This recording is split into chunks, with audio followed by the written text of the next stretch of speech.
It's time for the Rick Smith Show. Now, here is the voice of the working class, Rick Smith.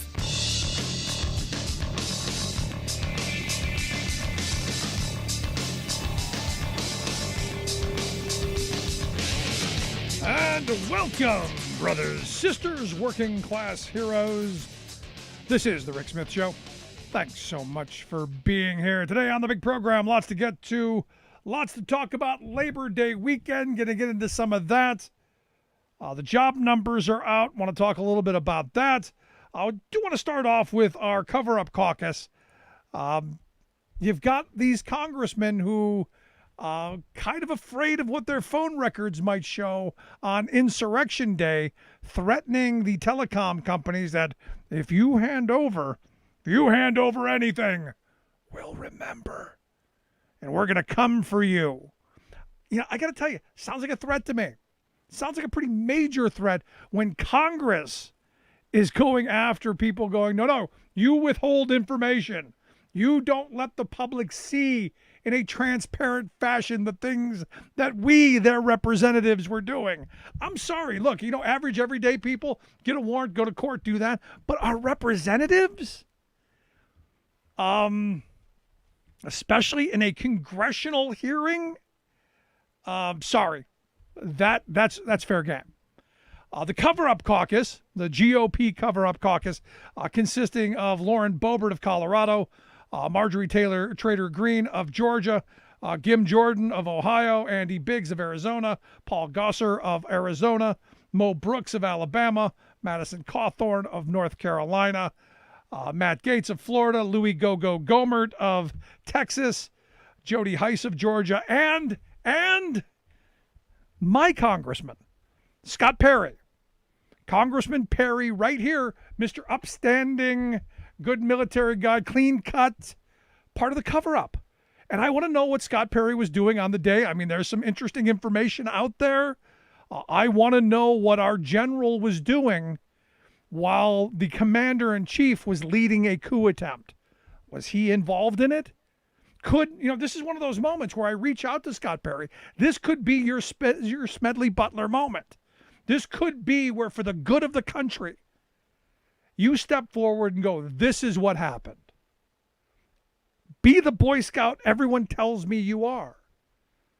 Step forward, tell the truth. That's all anybody's asking for. Nobody's asking for you to lie. No one's asking you to make stuff up. Tell the truth. And with the truth comes these records that you're threatening these companies to withhold. I really have a problem with this. We're in a really bizarre moment in this country where you've got politicians outwardly writing letters in public saying, if you follow the law, if you do what the congressional investigation is asking of you, we will hold this against you. We will single you out and we will come after you. Now, look, I have no love for the telecom companies, but this is a bridge too far.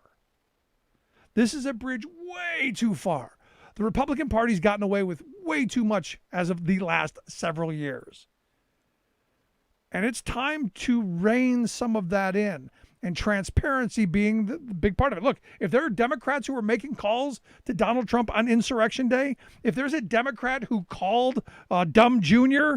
or called, Mo Brooks, I want to know. I want to know who they were talking about, what they were talking about. But what we know is it was the Republicans who were coordinating with the Trump campaign and with Trump himself on the movements of what was going on. And look, I got to tell you, if they're putting up this kind of a fuss, if they're putting up this kind of a threat, I got to think there's something there.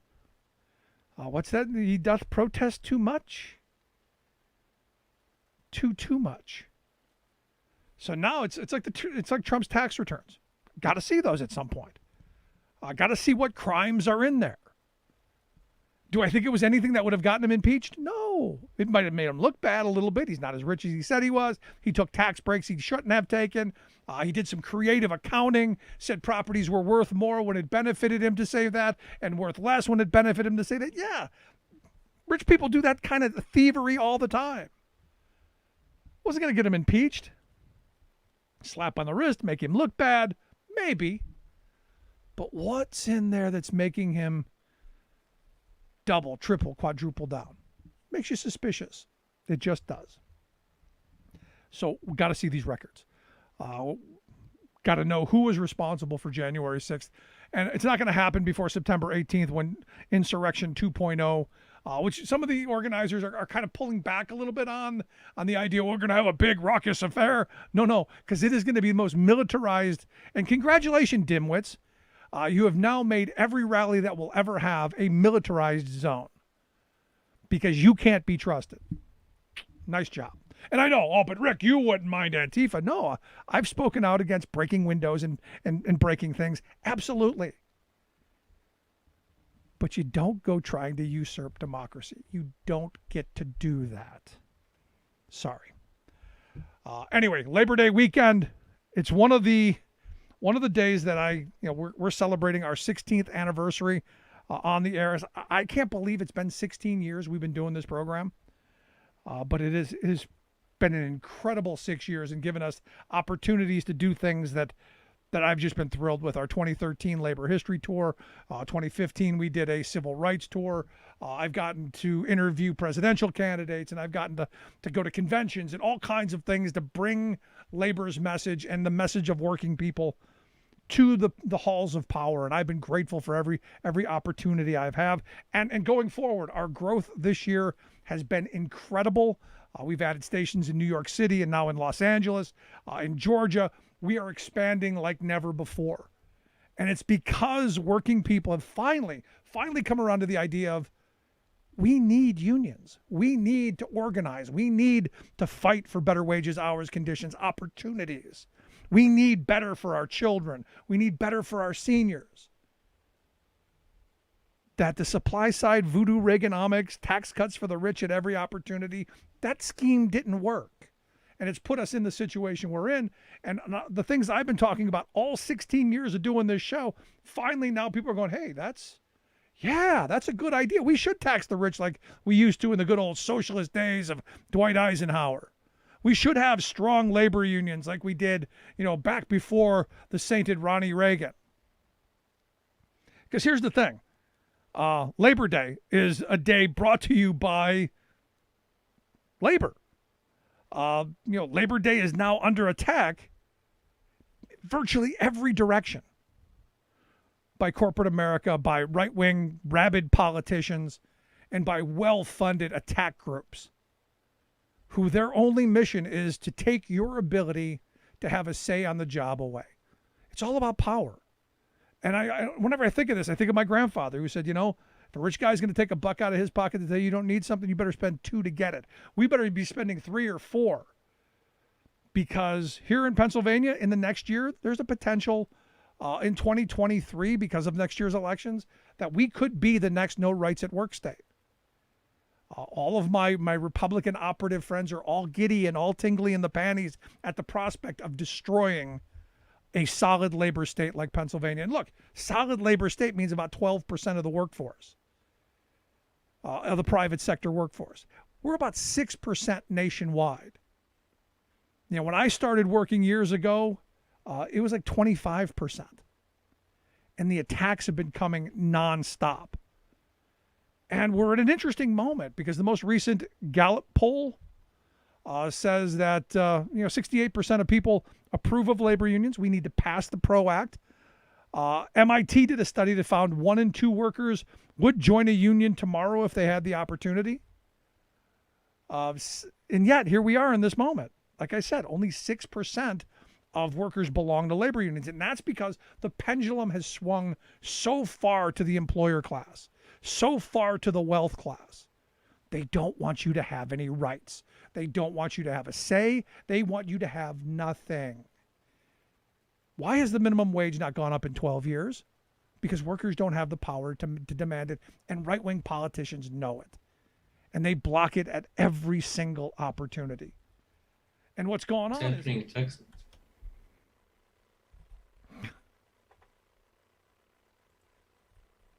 The most aggressive war on working people. Yesterday, the big story was the Supreme Court basically said abortion in this country is going to be bad. And now everyone's up in arms. Oh my gosh, look what the Supreme Court did. And you go, yeah, this is what they've been doing through the entire Roberts term. I've been saying they're going to take us back to the good old days of the Lochner era and before, where if you're hungry enough, desperate enough to work in poverty conditions for poverty wages, hey, it's your choice, buddy. That's your liberty. And labor has been the place where the Roberts courts have been one of the most aggressive destroyers. Craig Becker, AFL-CIO General Counsel, had an interesting statement in this Take Back the Courts piece that they've put out. He said, quote, "I must inform you that the labor movement, its leaders, its lawyers, and its members no longer believe labor organizations and working people seeking to act together to improve their wages, hours, and conditions can obtain a fair hearing before the court." Because it's rigged. The Supreme Court completely rigged with anti-worker, anti-labor voices. The abortion thing, absolutely. They're anti that as well, but they're pro-corporate. At the end of the day, they were put on that court for their votes to swing all of the power to corporations, and they've done that. They've done that dutifully. And yet every time we don't have the big outrage. We don't have the mass protests like we're going to see, and fortunately we're going to see over this abortion ban. Maybe this is the moment where people wake up and go, oh my God, Rick's right. The Supreme Court's been horrible for the entire Roberts term. What do we do? In 2012, I was screaming about the Knox case, the Knox versus SEIU case, that Alito basically set up for the next attack. It basically created an opt-in system. But his thing, his writings on this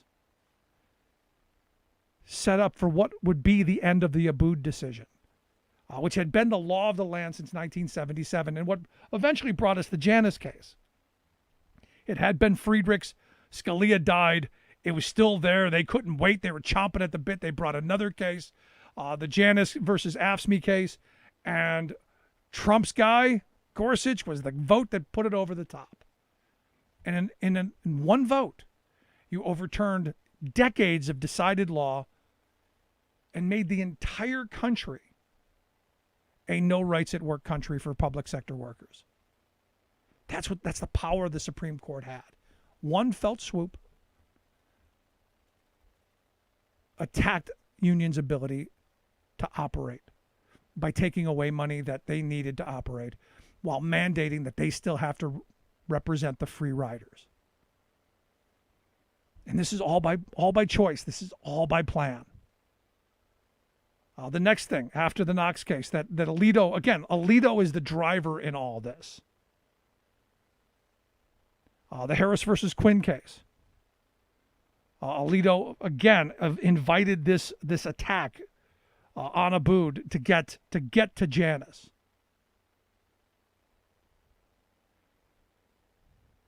Then there was the Epic Systems case in 2018 that said, you know what? You can force your workers to sign arbitration clauses. Even your workers of 20 years. My aunt called me. Her employer of 20 years had put a piece of paper in front of her and said, sign this or get out.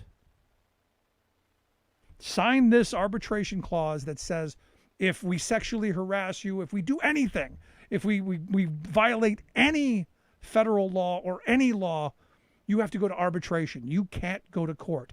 They stole her constitutional right to hold them accountable by saying, no, we're going to go to these arbitrators. Of course, the arbitrators that they control. And the vast majority of workers in this country, they've signed these arbitration clauses without even knowing it. Now, of course, this had been in place for consumers for a couple of years before that. There was the Johnson Control case, and there was the AT&T case, and there were some other things that mandated this. But this is now, you're a 20-year employer. Sign it or get out. And then, of course, there's Janus, that virtually starved public sector unions of resources to fight for their members. And what does that mean? No resources, no ability to hold employers accountable, no ability to hire lawyers to go and sue where you have to and enforce the contract, and a weakening of the union. Why? Because they don't want to deal with them. They want pliable unions who will just go along so they can blame everything on and not actually give them the opportunity to represent their members. And then there's the self-fulfilling prophecy. The more you can tick workers off that they're not getting anything, the more they don't join. It's masterful what they've done. They've used the courts to do this death of 1,000 paper cuts thing. And now this year, they decided the Cedar Point nursery case. The court had held for 46 years under California law that union organizers would have limited access to private property in the agricultural industry to talk to agricultural workers to get them to organize. Because how else are you going to get to these people? They're on private property. They're generally housed on that property. It's basically a company town of private property. So the law said, nope, we're going to make sure that you get access at least once or twice a year so that you can go talk to people and find out what's going on and try and help them help themselves. This Supreme Court said, no, it's a property rights thing. Sorry, you don't get to do this. And the thing is the court is so badly rigged by such a small handful of people. In fact, as they point out in this piece on taking back the courts, they find that 43% of all cases before the Supreme Court were argued and filed by 66 lawyers. And what they also found is the majority of those 66, 51 of them worked at law firms that represent corporate special interests only, and the majority of them actually there were clerks for Supreme Court justices. So it's this incestuous little pool of people who, well, are bought and paid for by our corporate special interests, making decisions about the entire working class of this country, and not in a good way. So yeah, our court system's broken badly, and working people need to know it. So this Labor Day, think about the Supreme Court and how bad it's screwed over every working person in this country. Just my thought. Going to take a quick break. Right back. Stick around. Nothing more American than workers standing up, and the union gives a voice to win. On the Rick Smith Show. I'm Rick Smith, and this is Labor History in 2. On this day in labor history, the year was 1875. That was the day anti-black violence erupted into a 2-day massacre in Clinton, Mississippi. As many as 2,500 black Republicans and their families met at Moss Hill, a former plantation destroyed during the Civil War. The day was one of festivities and political speeches ahead of the fall elections. The county Republican Party invited local Democrats to debate. The Democratic state senatorial candidate did address the crowd. The editor of a local Republican newspaper and Union officer, Captain H.T. Fisher, followed him. Soon a group of white Democrats began to heckle Fisher as he spoke. Republican politicians attempted to quell the growing tensions. Almost immediately, however, the heckling whites opened fire on the crowd. Women and children fled in all directions as black Republican forces rushed to defend themselves and their families. By the end of the day, 3 whites and 5 blacks were killed. Clinton's mayor fed off rumors of black retaliation. He called upon white paramilitary forces, the White Liners, from surrounding areas for assistance. Several hundred answered the call and filled the town's streets. Historian Melissa Janczewski-Jones notes that though heavily armed, the white liners accompanied white locals as they rampaged door to door looking for black Republicans to murder. After 2 days, as many as 50 black Clintonians were killed by white Democrats looking to end Reconstruction and regain political control of Mississippi. A Senate committee would later conclude, quote, "The riots at Clinton were part of a special purpose on the part of the Democrats to break up the meetings of Republicans and inaugurate an era of terror, not only in those communities, but throughout the state." Like what you hear? Check out more at laborhistoryin2.com. Welcome back to the Rick Smith Show. Now, here is Rick Smith. So job numbers out today. 235,000 new jobs. They're saying major disappointment. They were expecting 720,000. And look, I agree with Joe Biden. I think a lot of the slowing in hiring has happened because we're spiking again. The Delta variant is causing more people to get sick, more consumers to pull back. Not good moments. Which is why I keep saying we need to have some really massive investments in our infrastructure to get people back to work, doing the right things. Hopefully we wake up at some point. But this is the reason we need that. I'm here to share some thoughts on the disappointing job numbers, or if they are disappointing. That's just my view. I'm curious what my next guest has to say. Matias Vernengo is an economics professor there at Bucknell University. Matias, thanks for taking time for us. No, thank you for having me. So 235,000 new jobs. Is they were expecting 720. Is that a bad thing? Well, I mean, obviously, if you're expectations play a huge role in this. So if you expect a huge increase and it's considerably less, and it was considerably less, it's a disappointment. So I think that it's fine that Biden acknowledged that and went with that story.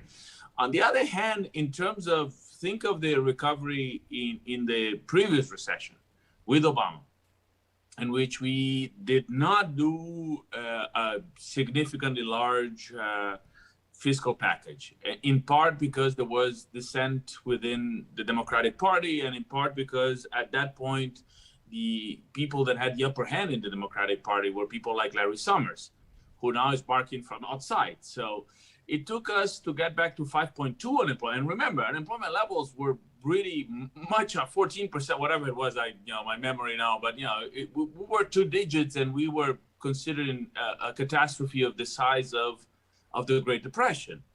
And we're at 5.2, which it's pretty good and pretty fast. So as recessions come, this was pretty fast. What was important in that is that not only we had the fiscal packages, but we have all kinds of protections for those that were, the most vulnerable in the job market. In particular, the extension of unemployment insurance, which is sort of ending ironically, as we come to Labor Day, and so I think so far we did pretty well, and this is less disappointing that people might think it is. Given the circumstances, which you just said, 3 months ago, we all thought this is probably over. So, it's a question of getting some people, perhaps in certain regions, to get vaccinated, but, the worst is over. And it seems that that's clearly not the case. And so, given all of those circumstances, the numbers look pretty good. So I'll be less gloomy about the job markets than I am about the pandemic. Yeah, but you look at the 5.2% unemployment rate, and how much of that is just playing with numbers, because still worker participation is still really, really low. And I still think we've got a long way to go. And I come back to where I started, which is we need massive government investment in our infrastructure for a plethora of reasons. Because 1, we need it. 2, we got climate change to deal with. And 3, we need the jobs to help the economy get us back to bringing people back to the labor pool. Yeah, no, don't make me try to defend. I'm trying to defend the numbers, and I tend to agree with everything you said. When I teach this at Bucknell, one of the things I do say to the kids, and I made them do an exercise exactly on that, looking at different levels of unemployment and looking at the participation rates, because the participation rates peaked in the late 2000s, in the Clinton boom. And that was the highest ever in the history of the U.S. job, labor market at about 67 and something, and it has been declining ever since. I should say the part that I think it's, up to that point, the growth of and the participation of women sort of compensated the fall in men's participations in the labor market up to that point. After that, things sort of changed, and in the last decade, in fact, women participation went down. So you're absolutely right. Participation is down. Even the 5.2 is not representative of the real situation in the job market. We still have like 5 million people that lost jobs, or rounding up, that have not found jobs. We still have a fundamental need to and we haven't had, I always say, so don't get me wrong, I always say US had historically, since we have reasonable data on the labor market, full employment we only had probably 4 times, and I'm being optimistic, and I'm not often optimistic. So it's Second World War, we had really low levels in the middle of Second World War for obvious reasons, war effort. Vietnam War, Korean War, Vietnam War, and the Clinton bubble. There was a bubble in the dot-com market, and so there is a boom. There are many things that were positive, but there was a bubble too. And so it's three wars and a bubble. And I don't think we ever had the Obama boom, although they did have a fiscal package. There were good intentions. We extended, the welfare state with Obamacare. We didn't get to full employment. The labor market has been in trouble for more than 20 years. And this, I mean, if we're going to go talk about, in particular, the manufacturing market, which I think it's fundamental for the well-being of American society, we're even in worse. It's been 40 years since this has been sort of in a difficult position. So I do agree with all those things. And we do need massive investment in infrastructure and in science and technology, in providing the resources. So if we're going to have the scientists and the engineers and the people that are going to do the things that we need to keep ahead and get our economy going, we need to provide them, relatively cheap education. We need to be concerned with the environment. And if there was a week for us to be concerned about the consequences of the environment, this was one. And so I do agree that the $3.5 billion that, I'm sorry to say that Manchin and Sinema seem to be sort of, flimsy on that. We do need that. We need the $1 trillion on infrastructure, and we need the $3.5 trillion, and that's contrary to what people think. I do agree on this with the progressives. Contrary to what people think, this is on the low end of what we need.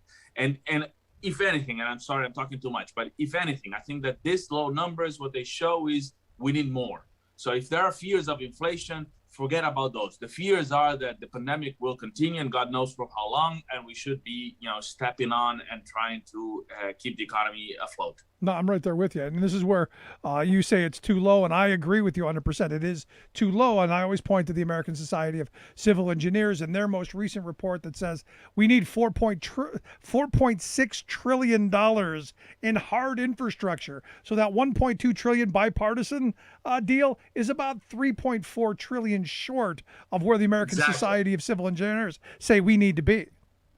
Yeah, exactly. Now, I remember I used to teach at the University of Utah, and it was $2 trillion a decade and a half ago when I used to. So the numbers, it's so, and it's clear. I mean, anybody, you see the infrastructure, trains, airports, the roads. It's visible.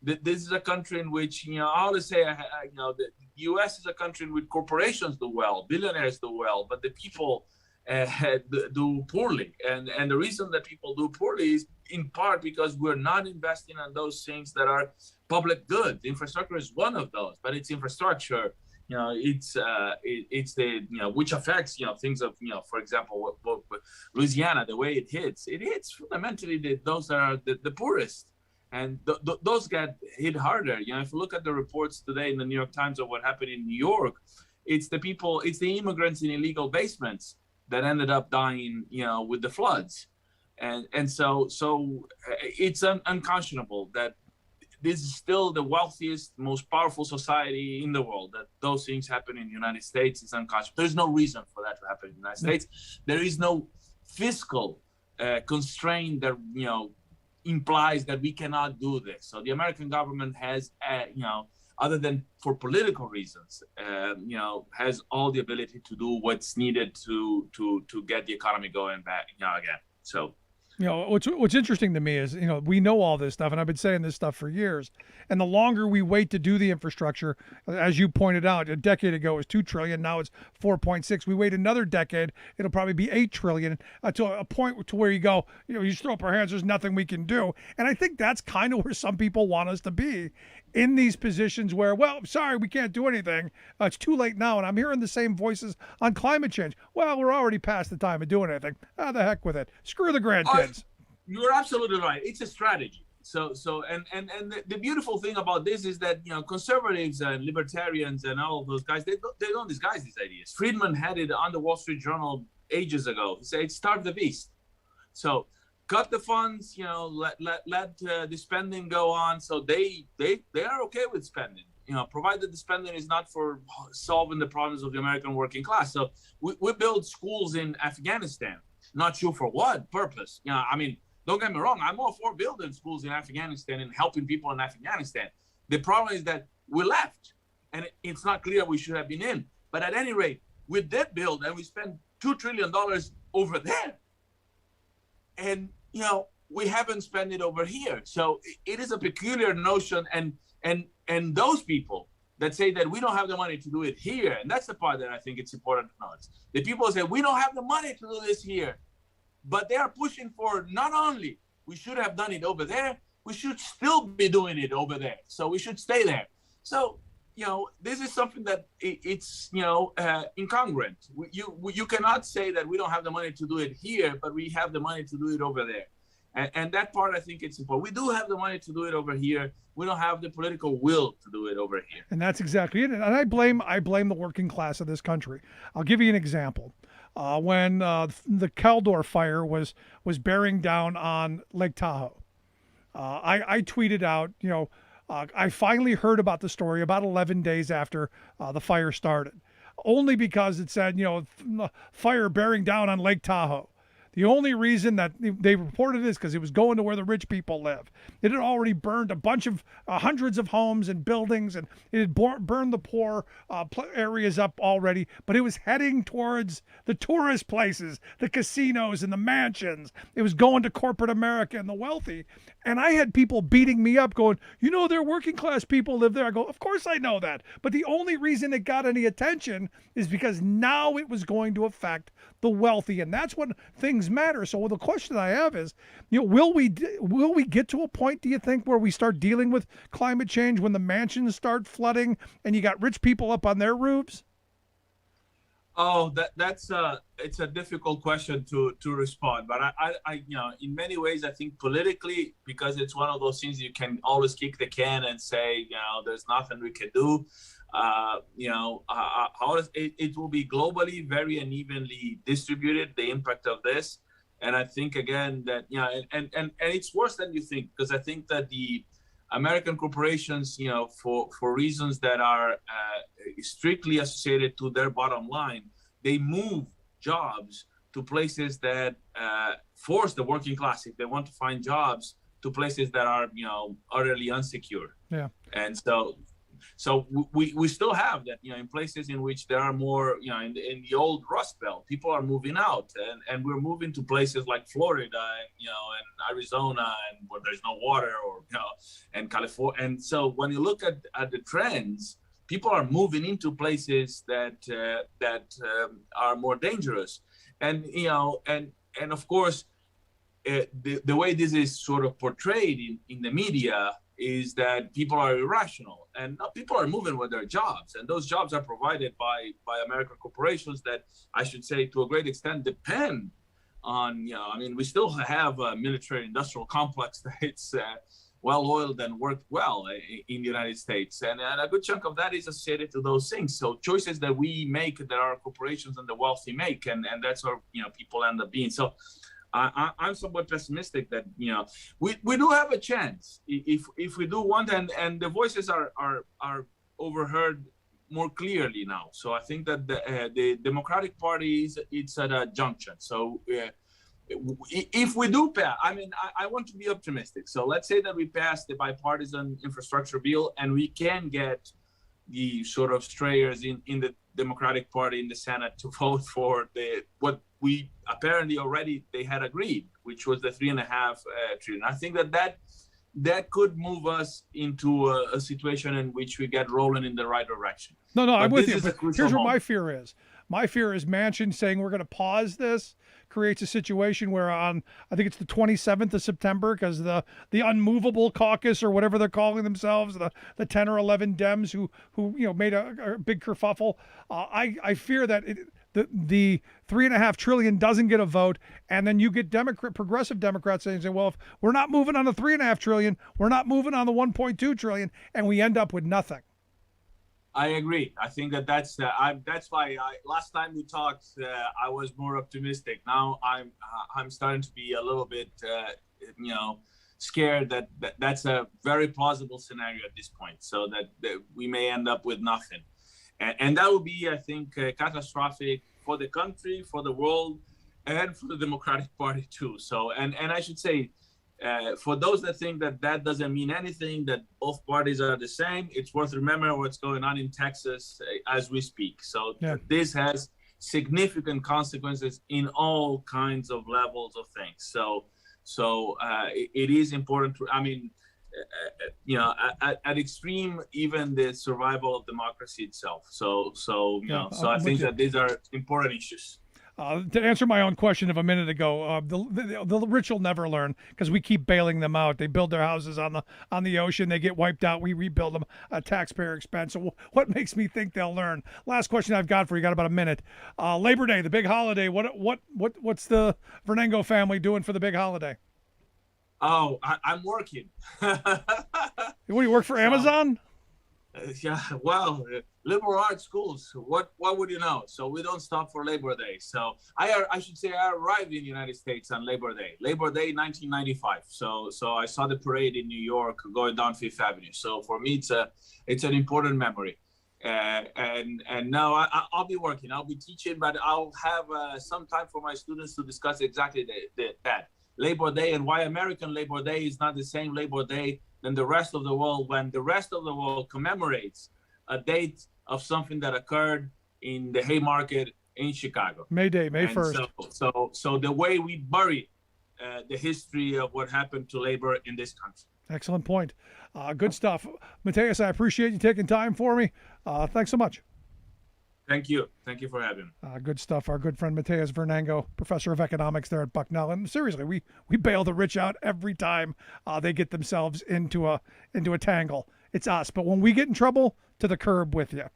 Quick break. Right back. Remembering that united we bargain, divided we beg. Rick Smith.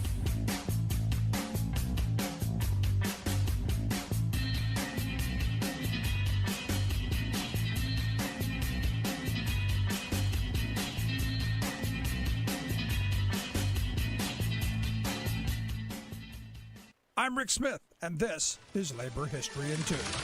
On this day in labor history, the year was 1949. That was the day known in New York as the Peekskill Riots. Internationally renowned African-American singer Paul Robeson was scheduled to give an open-air concert. He was known for his deep, moving voice, singing iconic songs like Shenandoah and the Ballad of Joe Hill. Robeson was active in the causes of civil and labor rights. In the Cold War hysteria after World War II, Robeson had been labeled a dangerous communist. The New York concert was originally planned to benefit the Civil Rights Congress. The group had been defending the Trenton Six, a group of 6 young black men sentenced to die in New Jersey for allegedly killing a white shopkeeper. The case was rife with legal abuses, but protests over the concert led to its cancellation. It was rescheduled, and the tickets were distributed to trade unionists in New York City. On the day of the concert, 2,500 union members made a human wall around the field to protect against protesters. Protesters gathered, hurling anti-black and anti-Jewish racial epithets. Pete Seeger opened the concert, followed by Robeson. The real trouble came when the concert ended and people tried to leave.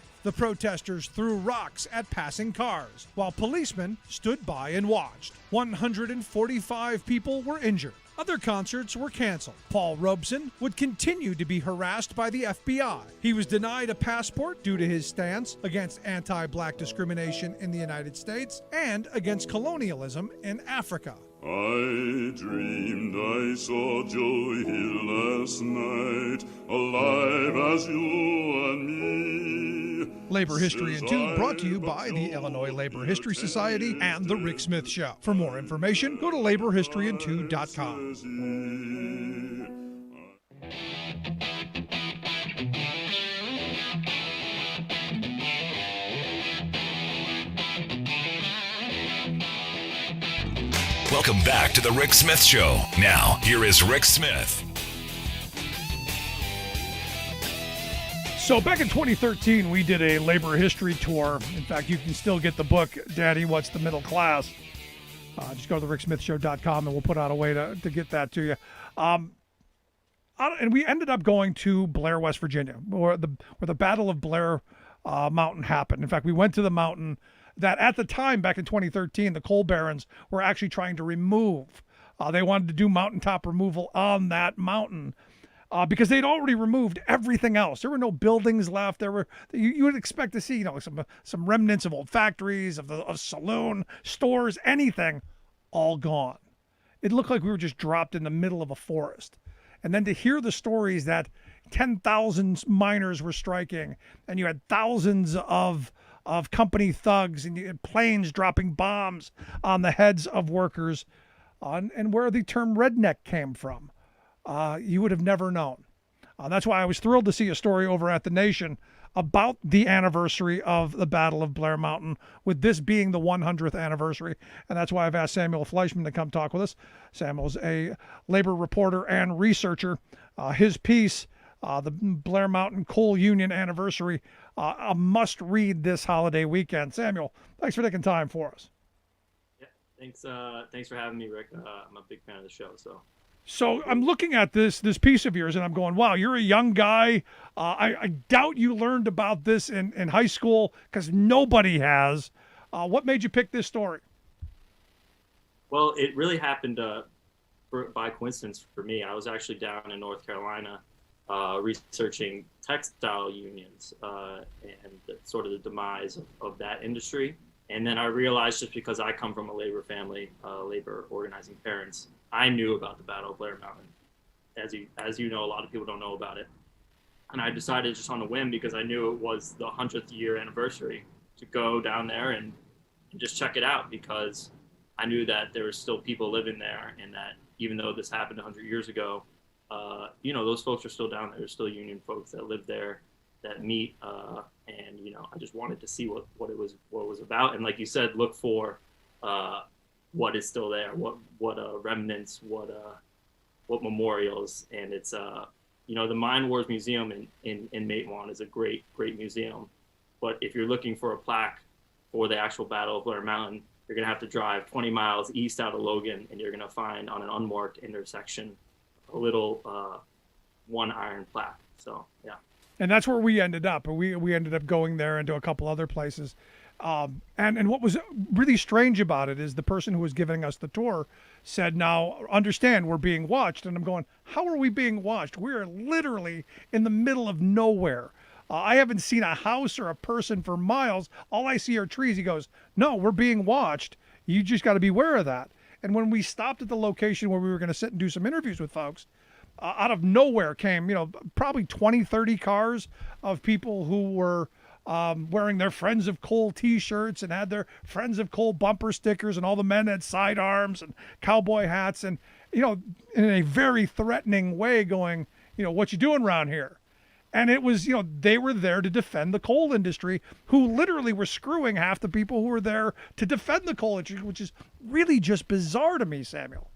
Right. Well, that's really the history of West Virginia for the past 150 years, is that it's been brother against brother, neighbor against neighbor, Hatfield and McCoy's, feuding. And really, when you talk to the miners down there, what upsets them even more than, say, a coal baron like Don Blankenship, who was a notorious figure in the valley for just being robbing the people of their health insurance plans and closing down coal plants, is that they lost their friends and neighbors who decided to support for the wrong reasons these coal barons. So yeah, it's been like that for a long time, and that's really the story too of Blair Mountain, in the sense that when you had these 10,000 miners marching into Logan, it was defended. The sheriff of Logan County had created these defenses on the hills of Blair Mountain, and he had basically commissioned neighborhood people and people that he was employing that were being employed in the mines to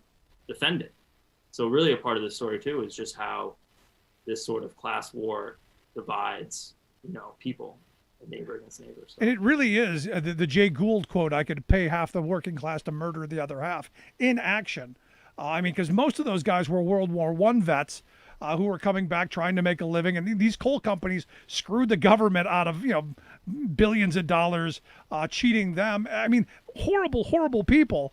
And yet they were still able to get the government to be, kind of neutral at first, and then, come in to crush it. Yeah. Yeah, no, it's, I wouldn't even say crush it. It was more that, as you might have heard, is that, just to give everyone a context of the stories, and we're sort of skipping forward here, but near the end of the battle, a lot of the miners were World War I veterans. So when the federal army came in, they didn't want to fight federal troops because they were veterans. So then they ended up laying down their arms. But it really was in the state of West Virginia, at every level, the state government was opposed to the United Mine Workers at the time. The Governor Morgan, was staunchly anti-union, and he had the support of a consortium of business owners. So in local governments, at the county level, it was all pitted against the workers. And what's interesting to me is, you think that, Samuel, that was 100 years ago. We're better than that now. We don't do those things now. We got a coal miner strike going on in Alabama right now. That's been going on since, April 1st they've been out since? You literally have scabs crossing the picket line, hitting them with cars, and nobody sticking up for those workers. No, it's the same tried and true sort of method. Like you said, at Warrior Met Coal, it's been going on for 6 months. The story that happened in West Virginia, even after these coal mines were eventually organized after the passage of the National Labor Relations Act in the 1930s, it just kept happening again and again. So the same generations of folks whose grandparents, great-grandparents had fought at the Battle of Blair Mountain had to do the same thing again, right? There was the Massey strike in '84. Pittston strike was a huge strike in 1989. And it continues again because the system is set up in this sort of way where when profit comes over people, it's the eventuality, as you know, that they're going to start cutting corners. Conditions in the mines have always been some of the worst conditions, perhaps the worst conditions of any job in America.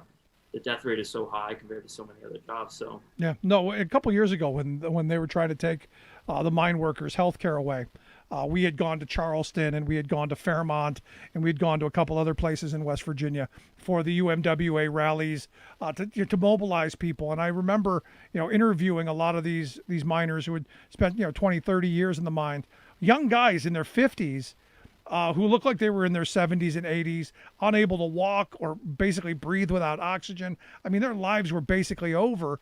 And you've got, the coal barons going, no, we don't want to give them health care. Screw them. We've gotten what we needed out of them.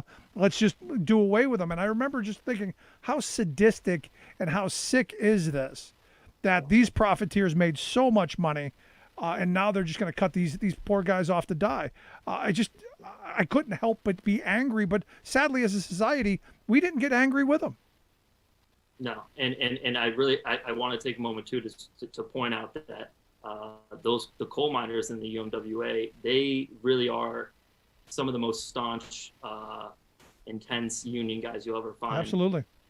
It's no joke that John L. Lewis, the original president of UMWA, was the leader of the industrial unionism that ended up, helping unionize some of the biggest industries in America. And, I just want to say for a moment, too, the same thing goes for Rich Trumka, who sadly passed away a few weeks ago, who, you have to imagine the 80s when coal is already declining and they're going through another series of strikes again, and they're trying to take away their health care, as you say, that he's able to, battle against that and battle against, the things that are in a lot of ways out of your control when you're dealing with coal and you're dealing with the move to clean energy and that jobs are disappearing. So, these guys were serious, and they stay serious. When I went down there, the local 1440 in Matewan, meeting every month, very solid group of guys, still petitioning the state for their health benefits for Black Lung Disability Fund, which they're having trouble getting funding for. So these guys are still out there. They're still living there. They never left. I mean, you think about the billions, the trillions of dollars that these coal barons have taken out of the ground in West Virginia over the decades, and how much that wealth being raped out of the ground could have been used to make that state. What are they? The sixth most poverty-ridden state in the country. With the wealth that's been extracted from their ground, they should not be that far down the list. No, and I think and everyone should read the article too, because there's a message here about what happens when you don't invest in your communities and you take away from it without supporting them, is that there's a trend to what West Virginia has become as a state. People forget, I wasn't even born, but say 30 years ago, that was a Democratic state. Bill Clinton carried that state by 13 points. So what happens when you don't invest in communities and people lose their jobs? People start to blame other sources for what's happening. They start to resent government programs, the government in general, and through a lot of other means, now West Virginia is a heavily Republican state, and Senator Joe Manchin sort of an outlier in the context now. So, Yeah, and the one other point I will say too about all the coal, the guys I was able to talk to, and I think when you talk to most coal miners, is that I think there's a misconception when you think about unions and you think about coal jobs, is that these guys just want a job to raise their families, in a decent way. If that's digging coal, if that's building solar panels, they're fine with it. It's really the coal operators and then legislators in the state of West Virginia who praise coal. Yep. Without really dealing with the ecological fallout of No, and that's the answer for my Democratic friends. I say this all the time. Look, working people just want to be able to support their families. They want to keep a roof over their family's head, food on the table in front of the kids, clothes on their back to go to school, maybe a vacation occasionally, maybe some nice things. Nobody's looking to make a killing, but they need to make a living. And it's got to be an honest, decent living.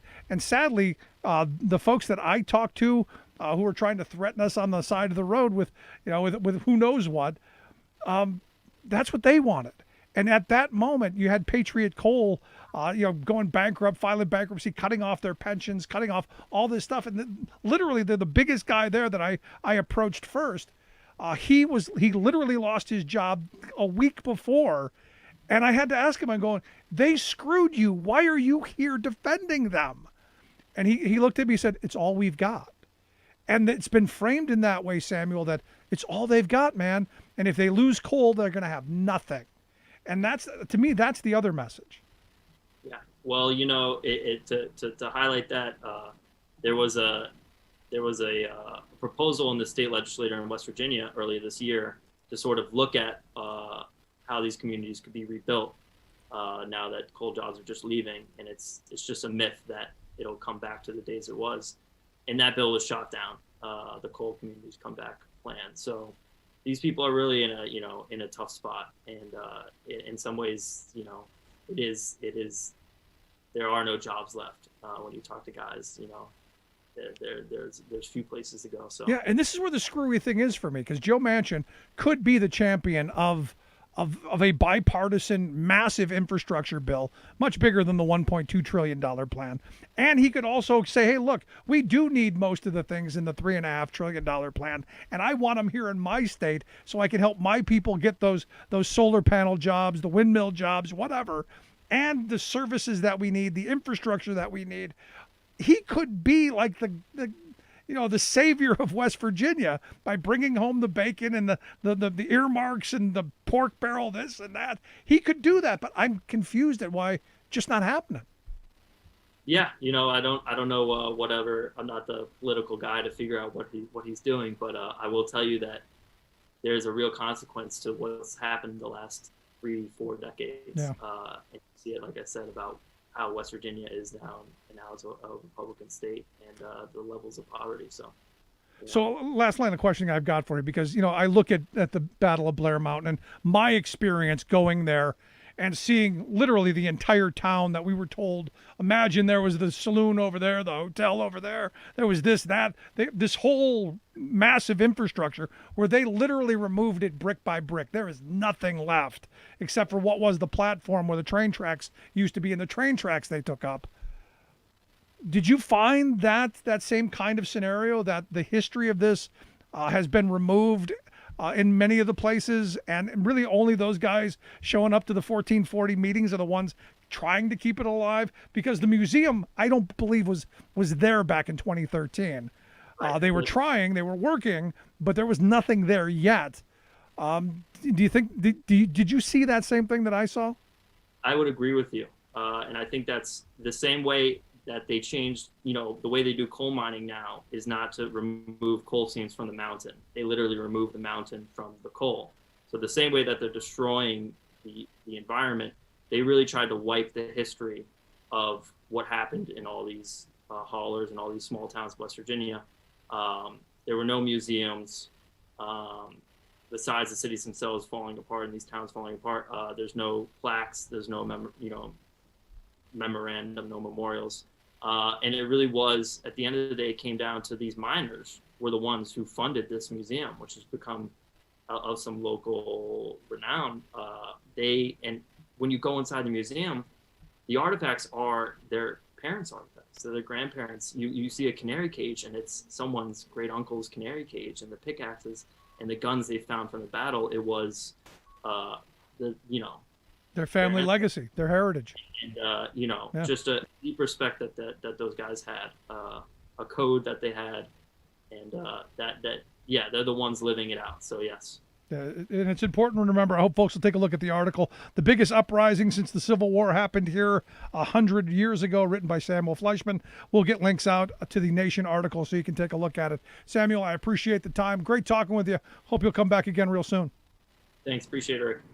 Good stuff. But here's the thing, and just real quick to highlight, everywhere we went on our labor history tour, the exact same thing. It's just not the coal miners, it's just not the coal companies in West Virginia. It's all over the place. They've eviscerated labor's history. That was the one thing that we found in the places where there still were things like nice plaques and stuff. It's been whitewashed and corporatized because they needed the funding for it. That's where we've got to reclaim our history, remember our history, especially this weekend. But make sure you check out the piece, The Biggest Uprising Since the Civil War. Quick break, right back. Stick around. You listen to The Rick Smith Show. Remembering that united we bargain, divided we beg. Rick Smith.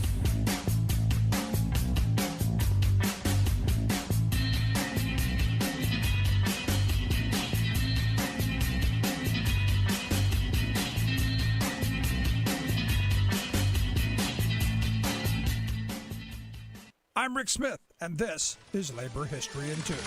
On this day in labor history, the year was 1928. 300 musicians working in Chicago went on strike against 250 movie theaters. They were protesting their impending replacement by talking pictures. This was part of a nationwide wave of protests by the American Federation of Musicians. The union had amassed $1.5 million to fight laying off musicians who played at the movies. From the inception of cinema, Thomas Edison had hoped to merge sound and film. Since this did not happen in the early days of movies, the films used inner titles and had musical accompaniment. This music ranged from an orchestra in the large urban theaters to a single piano player in smaller theaters. Across the country, 75,000 musicians worked in movie theaters. This live music played an essential role in setting the mood of the film, building dramatic tension, and enhancing the movie-going experience. However, there was considerable difficulty matching other sound to film visuals. Western Electric and Bell Telephone produced the first commercially viable movie sound system. It hooked up a very large phonograph to a film projector. This was first used in the film Don Juan in 1926. But the next year, in October of 1927, the opening of the Al Jolson film The Jazz Singer marked the introduction of the first successful talking picture. Talking pictures were a boom to many comedic vaudevillian performers such as Jack Benny and the Marx Brothers, who could now translate their comedy onto film. As a result, musicians, members of the American Federation of Musicians, were no longer needed to provide musical accompaniment. By the end of 1928, nearly 2,000 theater musicians in the U.S. were unemployed. By 1929, nearly half of the nation's movie theaters had converted to sound. Like what you hear? Check out more at laborhistoryin2.com. Corporate bosses across America have been sputtering in outrage at you working stiffs this summer, spewing expletives about the fact that while the U.S. economy has been coming back, you haven't. Labor shortage, they squeal, lazily accusing the workforce of mass laziness.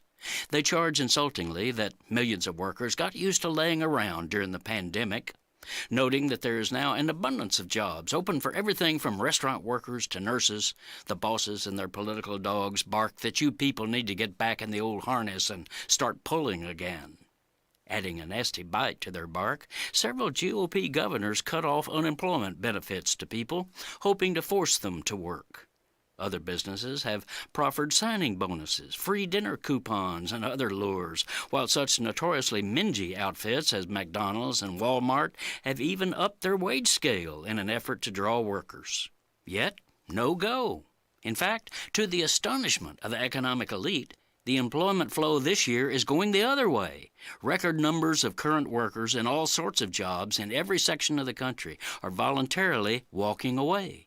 There's even an official economic measurement of this phenomena called the quits rate, and it is surging beyond anything our economy has experienced in modern history. In April, 4 million workers quit. In May, another 3.6 million left, and in June, 3.9 million said adios. The quits are so unexpected and so widespread that pundits have started dubbing this year the Great Resignation. This is Jim Hightower saying, what's wrong with people? Why are such staggering numbers of Americans failing to do their jobs? But wait, maybe that's the wrong question. Maybe the corporate system's jobs are failing the people. Consider this. The most common comment by those who are walking out is, I hate my job. The Hightower Radio Lowdown is brought to you by the Lowdown Happy Hour, live streamed from the Chat and Chew Cafe. Details at hightowerlowdown.org. It's time for the Rick Smith Show. Now, here is the voice of the working class, Rick Smith.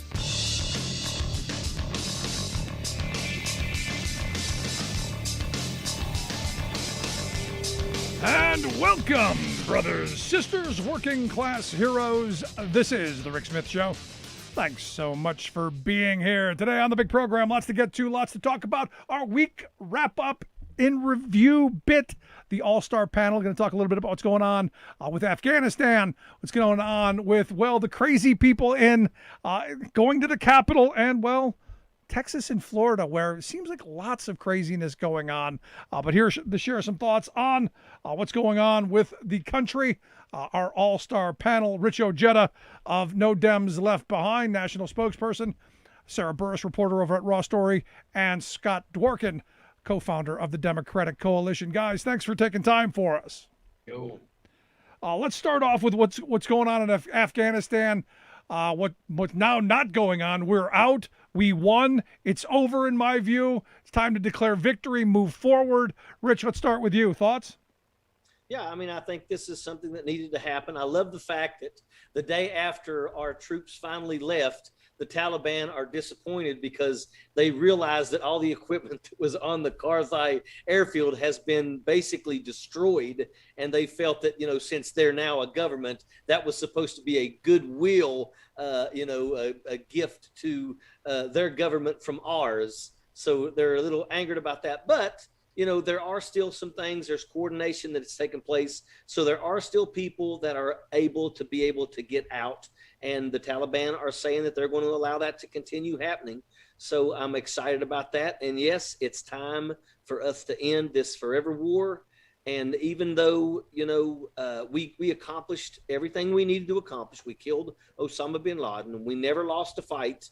I'm not going to walk away from this, and I'm telling all of my brothers and sisters to hold your head high because we didn't lose. Unquestioningly, we accomplished the mission, did what we were supposed to do, and now we're out. And I'm of the mindset we should be having the parades and kissing the babies and doing all the things that you do when something like this ends. But it's sad, Sarah, because there's so many people out there who want to find defeat and want to point fingers simply because Joe Biden was the one who finally had the courage to get us out. That's the thing I was going to say about Rich's comment is that, we really did achieve all of the things that we set out to achieve. And it seems like the right wing really wants us to fail. They want this to be a big failure. They, after we left, the whole thing about the equipment is they were just like, oh my God, we left all this equipment and now they're going to be coming after us with all of this machinery that we gave them. And then you find out that none of it actually worked. And so there are all of these things that the right seems to be complaining about, and it just takes a couple days, and all of a sudden there's like, oh, we were wrong. So that has been somewhat satisfying, but meanwhile we have a congressman from Oklahoma who tried to sneak into Afghanistan because he decided he was going to be some kind of super trooper. So no, he didn't want to sneak in; he wanted to bully his way in. Yeah, and then after that didn't work, after he threatened some people at an embassy, I don't know if he just went home with his head in his hands or if he tried to cross the border and got scared whenever he actually faced off against the Taliban. I don't know. Yeah. But it's pretty much the most Oklahoma congressman thing that I've ever heard happen. Mm-hmm. So. Yeah, and because he couldn't take his money with him is the reason they wouldn't bring him in, because evidently Tajikistan or however you say it, they only allowed you to bring so much bribe money into the country, and he wanted to bring more, and they said no. And I got to think he knew that so that he would get this attention so he could look like Mark Wayne Rambo without actually having to be Rambo. Scott, I wanted to get your thoughts. I mean, the right, they really tried to put the stink on Biden, and the military tried to pull defeat out of the jaws of victory. They're silent now, but I guess that's what they do, right? So many lies happening, and they're disgusting because they're attacks on our military, they're attacks on the United States of America, they're attacks on our president, the White House, Congress. It's an attack on our country in itself, the lies. And the propaganda. They're working basically in tandem. This is sort of how they did it with Russia and Putin, but they're doing it with the Taliban and ISIS now. So we have the American Taliban and vanilla ISIS all working together here. And it's kind of like weird. Donald Trump Jr. is spreading the same lies as ISIS is. You know what I mean? Like, that's out there. That's a little too crazy. And now it's a terrorist threat to our nation. And that's a serious threat that DHS has made clear over the last few days. And obviously the right wing coverage has been just atrocious because they don't, as Sarah mentioned, they do kind of like back off from it sometimes, but they don't correct themselves. They don't admit that they were at fault. They don't admit that they lied. And that's one of the biggest problems. So you have Don Jr. posting a banner, and we have our legal team working on this right now, posting a banner of a guy being hung from the helicopter when that wasn't what happened in the first place. That's not even a true story. It's an entire conspiracy theory where they're trying to act like, this is Biden gave them this helicopter and they hung a dude to prove that they're in power. The whole story was completely made up, and they were not docked for it. We need social media to take immediate action on any of these liars, because this is going to cause another uproar. This is going to cause another insurrection. This is going to cause this is the new big lie. I mean, every day there's a new big lie that they tell, but now they're lying about Afghanistan. Biden did not give away everything to the Taliban. There were already 5 bases shut down, and there was 1 left. There were 3,500 troops left, and there were 80,000 members of the Taliban and thousands of members of the ISIS surrounding them. So did you want thousands of troops to be taken hostage, or did you want us to import more troops? It just didn't make any sense. A lot of this doesn't make any sense. It's all going to come back to bite them, and it's really pathetic, and I feel sorry for them at this point. But there should be a price to pay for all these people spreading lies, because it really hurts America in the long run for years to come. No, and I stepped into one of those big lies this week. The guy famous for Pizzagate, the Pizzagate guy put out that Joe Biden left behind dogs, so he hates dogs. And I said, no, we didn't leave any service dogs behind. The U.S. military did not leave any service dogs behind. And they went crazy. Oh, no, you hate dogs, and what's wrong with you? And then you got the pizza guy who is pushing Russian television propaganda for the Taliban to get people to donate money to the Taliban to take care of these dogs that I don't even know if they're there, but this is what they do. And it's about the money and the grift, but it's soulless. And I want to ask you, Rich, because, I look at this dog story, which has just got me just beyond fumed, because we didn't leave a single U.S. military dog behind. No, the money that goes into training our dogs in the military is next level. We would leave none behind. But this is just another thing that they want to grab and try to throw at us. And this is the downside to that. It's like, Ted Cruz did the same thing. Ted Cruz had a tweet with the helicopter that was in the distance. And then he come back and he finally said, well, it might not be accurate. Okay, well, you're saying it might not be accurate, but they know that the majority of the people that are listening to their garbage, they're not listening. They're not on Twitter. They're still going to continue believing that helicopter really took place and that we've left service dogs. Let me tell you, every soldier that has a dog with them, that is literally just as important as their weapon, and absolutely they would never leave it behind. Now, what do you say to the person? Once again, I got to say, all the equipment that was left in Afghanistan was left with the Afghan military and the Afghan police, not our equipment. We brought our stuff home. And the stuff that we did leave was disabled. I mean, it's not like we left them Black Hawk helicopters. Over 150 pieces of equipment on the airfield were destroyed before we left. Because we had to choose between bringing people home or bringing that equipment home. We chose people. But here's the thing. The reason I bring up the dog thing is because people were rabid. People were angry. And look, as they should be. We shouldn't be harming dogs. We shouldn't be leaving dogs behind. But they were rabid. And I want them to take that passion and go, you know what? We should be taking care of the people we brought back. We should be taking care of the people who for the last 20 years we've neglected, all of the homeless vets, all of the veterans who have been suffering from drug and alcohol problems. Like when I was a kid, all those soldiers that were dumped into the housing project I lived in the middle 70s with just broken minds and bodies and addiction problems were just dumped. How about we focus our rage and our help on those folks? Sarah, I want to get your thoughts on that, because we've basically I don't think we've done enough for these people, and we need to do more. No, we haven't. And now we're bringing, how many thousands of Afghan refugees that, basically come out of 20 years of war, 20 years of living in a war zone of, into the United States. Imagine the culture shock, first of all. There are a lot of things that we should be doing to take care of our soldiers, the refugees, everybody that was involved in this. And it just seems like a lot of these crazy Republicans are more interested in everything but, and especially the refugees. They definitely don't want to take care of them. So there are all of these conversations about, people being shocked over dogs, but then people aren't shocked about, whatever translators couldn't get their paperwork done in time. So it's really frustrating. It is frustrating. Scott, I want you to jump in on this. It's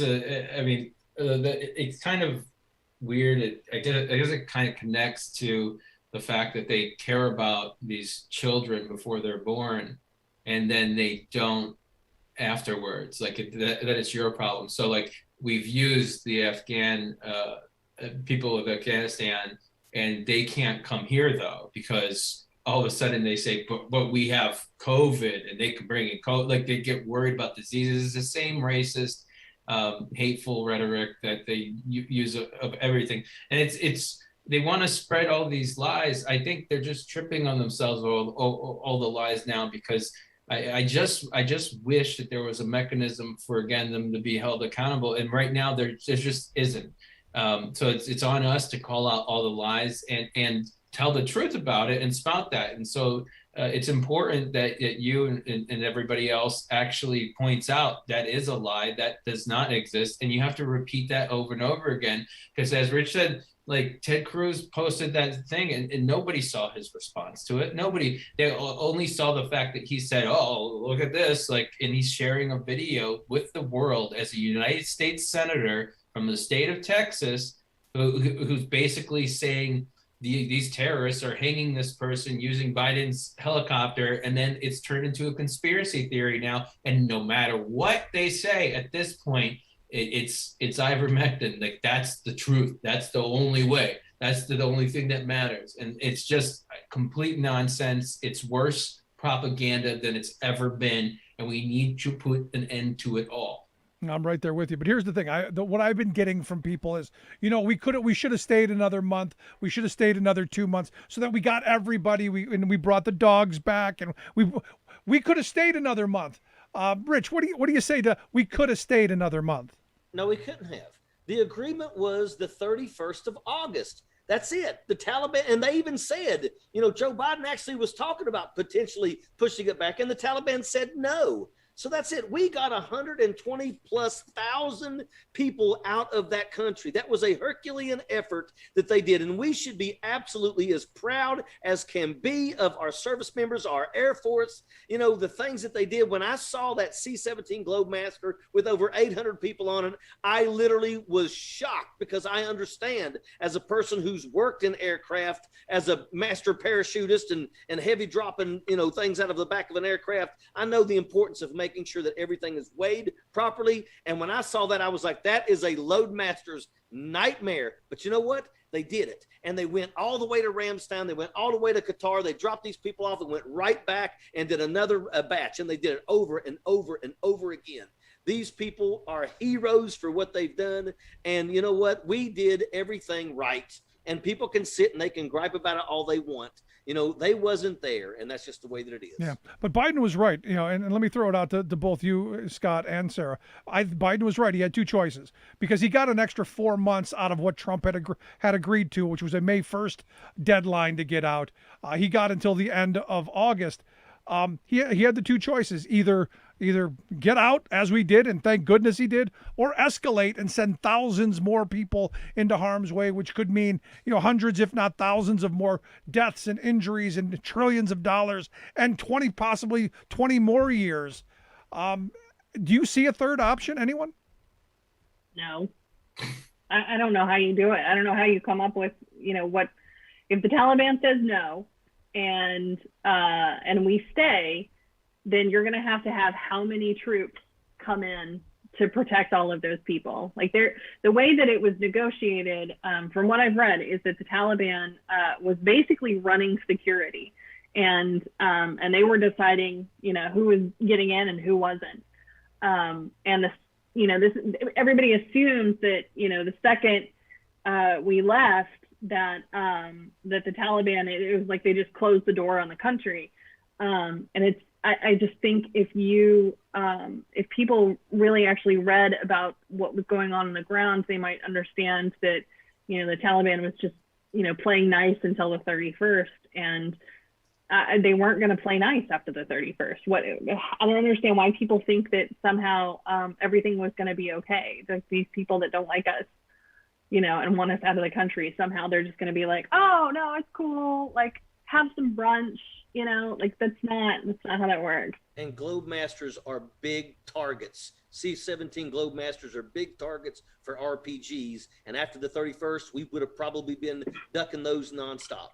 If we stayed longer, they claim that they'd have a right to attack us, that they were invaders in their country. At this point, I mean, from what I gather, we were being surrounded. The fact that there weren't more terrorist attacks is a miracle. Absolute miracle. The fact American troops were not taken hostage, the fact that American civilians weren't taken hostage, that is a masterclass in diplomacy like that. And that's what happened. So you hear Republicans complaining because, Blinken would come out and he'd be like, oh, the Taliban helped us with this. So, maybe they're giving them credit so we can get out of there without our heads getting cut off. You know what I mean? Like, at some point, you have to realize that not everything is how it seems in public. He's not going to tweet about it. That's not what this is about. There's a reason why people were able to get through the Taliban without them saying, you know what, we're going to take these 24 Americans and ask for $5 million.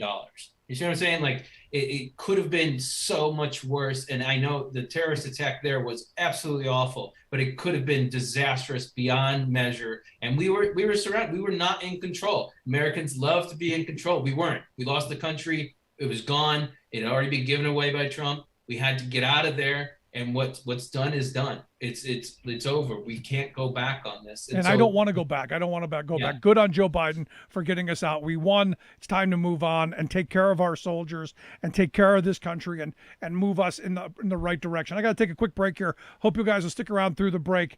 If you got any questions, thoughts, comments, I'd love to hear it. Rick@thericksmithshow.com. Gonna take a quick break. Right back after this. Stick around. You're listening to the Rick Smith Show. We're working people. Come to talk. More American than workers standing up, and the union gives a voice to win. On the Rick Smith Show. I'm Rick Smith, and this is Labor History in 2. On this day in labor history, the year was 1934. That was the day nearly 500,000 textile workers from Maine to Alabama walked off the job in a general strike. The United Textile Workers had launched an organizing campaign the year before. Within months, their membership had grown from 15,000 to well over 250,000. Working conditions and pay were abysmal. Normal work weeks averaged 55 hours. Child labor was widespread, and workers were always in fear of mill closings, pay cuts, and firings for suspected union activity. In the South, the industry had essentially been in a depression since the early 20s. The key issue was the stretch out. Workers were routinely expected to complete an increasing amount of work at the same rate and wage. For a brief moment, workers hoped their conditions would change when President Roosevelt signed the Code of Fair Competition the previous summer. It raised wages, limited hours, and prohibited child labor. It also allowed for union organizing. But the mill owners maneuvered around the code effectively, and the Textile Relations Board refused most workers' complaints. Fed up, workers walked out of the mill by the hundreds of thousands. They used the flying squadron tactic employed by Minneapolis Teamsters earlier that year, traveling from town to town, from mill to mill, calling workers out on strike. Mill owners were shocked. Within days, strikers confronted thousands of police and scabs. More than 40,000 National Guardsmen were called out in 16 states. Over the course of the strike, 16 people would be killed and hundreds more injured. After 22 days, union leaders called off the strike when President Roosevelt promised a government survey of industry conditions. It was an outrage, a betrayal, and a defeat felt for decades. Like what you hear? Check out more at laborhistoryin2.com. Welcome back to the Rick Smith Show. Now, here is Rick Smith. So last week, the 50th insurrectionists pled guilty, and I think only a handful have actually been sentenced. And I got to tell you, I'm not thrilled with the length of the sentences. I want to see maximum. I want to see maximum time. I want to see real penalties. A lot of time behind bars, a lot of huge fines. Set an example so that no one does it again. And I understand. I guess here in the next couple of days, the the shaman, he's going to plead guilty, and he's gonna turn. So we'll see what the shaman, who's not thrilled with being called the shaman, what he's got to say. Anyway, I want to welcome back our all-star panel. Rich Ojeda from No Dems Left Behind, Sarah Burris from RawStory, and Scott Dworkin from the Democratic Coalition. Guys, thanks for sticking around. You bet. So what do you think of this? I mean, I'm seeing these folks, they're pleading guilty, as they should, because they don't have they don't have anything to stand on. But I just don't think the penalties are enough so far. And I know we're going to get the big fish down the road, and we're eventually going to get them. But I think that the message right now is, I don't know, not so great. Scott, we'll start with you. Yeah, I mean, I wrote about this in Newsweek this week. I was very furious about Kevin McCarthy's threat about, the investigation, everything going on. This is all, you have Madison Cawthorn again calling for bloodshed, basically, or actually literally, and we're dealing with a terrorist organization and a terrorism investigation. This is not this is ongoing terrorism that's constantly happening. Our biggest threat to our country is not outside of it; it's inside of it. And I think that, as I've said in this op-ed I wrote, it has to be made an example of. Like, this is, and it may be counter to this administration. I'm fine speaking out against the administration on this, especially because there needs to be accountability. People need to be made example of, because that is how you deter people from ever doing it again. And without that, we do need some trials. You can't just make a deal with everybody, especially people like QAnon. Like, if he's going to flip and he actually has something to offer, great. But this is not just about what happens behind the scenes. You can't just bury this. It's got to be public prosecutions. These people have to be able to testify publicly in front of Congress. And we have to be able to get the most out of it because, again, as I've spoken to other Capitol Police officers, some whom have testified publicly in front of the committee, it absolutely will happen again. And they are not prepared for what another insurrection. And the next one, I would assume it's not going to be flagpoles. It's not going to be, they're going to go to Texas and then they'll just ride in to DC. I would assume that it would be more heavily armed, even though there were guns in the crowd last time. They did not apparently bring it into the building. So we have a ways to go, but it's embarrassing the way it's been set up so far.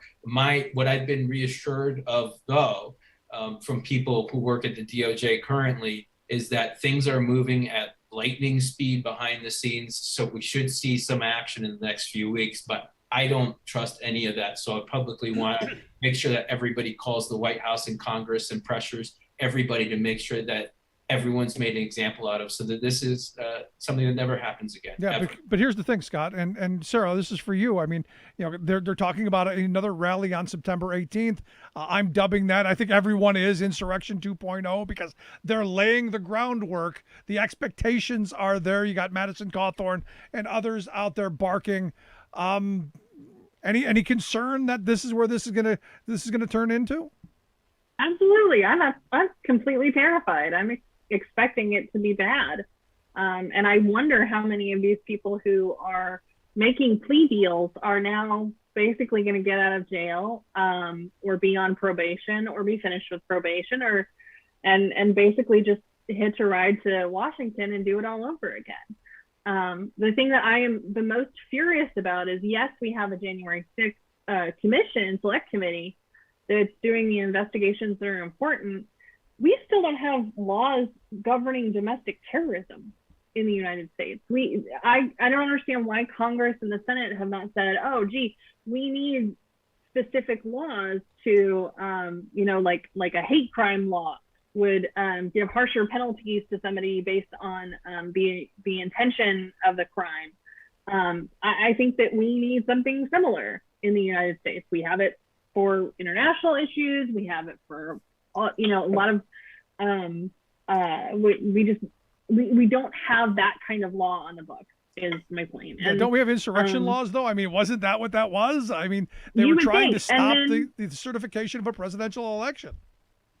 And my question is, at what point, how do you have something declared an insurrection? Is that something the president has to, file some sort of executive order saying this is an insurrection? Does the Justice Department have to file some specific something in court and say this is an insurrection? I just don't understand why we have these laws in place that are giving these guys, basically a parking ticket for beating police officers. Yep. If they were brown, that wouldn't be happening. No, you're right on. But for me, this comes back to Merrick Garland, and I don't think they've done enough fast enough. My push is on him. You got to use the power that you've got as the top cop. But Rich, here's the thing: on September 18th, I don't expect the Capitol Police to be as unprepared. I don't expect the grounds to be as unprepared. I expect this to be very Trumpian. I expect this to be heavy, to possibly show these wannabe civil warians, because I've heard so many people recently saying, there's another civil war coming. I think you line the street with the National Guard, show what real military power looks like, and hopefully these nimwits get a clue. Well, we shouldn't have been, caught with our pants down on January the 6th. 4 years under Donald Trump, and watching these people at his rallies should have been all we needed to see to realize that we need to make sure that our capital was fortified. So now in this, insurgency 2.0, we need to be ready. If the National Guard is not already there, then something is wrong, and somebody is really, really trying to make sure that these people succeed. Our police need to be there. There needs to be a line drawn in the sand, and if you cross it, you will be dealt with accordingly. We can never allow this to happen again. We cannot allow it to happen again, and we need to be firm. And that's just the way that it has to be. And we need to go after these people. To sit here and watch Kevin McCarthy and sit here and watch Marjorie Trader Green and Lauren Boebert and them threatening, the phone companies. I mean, first off, if you are innocent, you have nothing to worry about. These people are guilty. They know that the moment that the people of this country get to see the conversations behind the scenes, they're going to go, oh my gosh, Lauren Boebert was actually live tweeting Nancy Pelosi's whereabouts to the leaders of the Proud Boys, to the leaders of the 3%ers.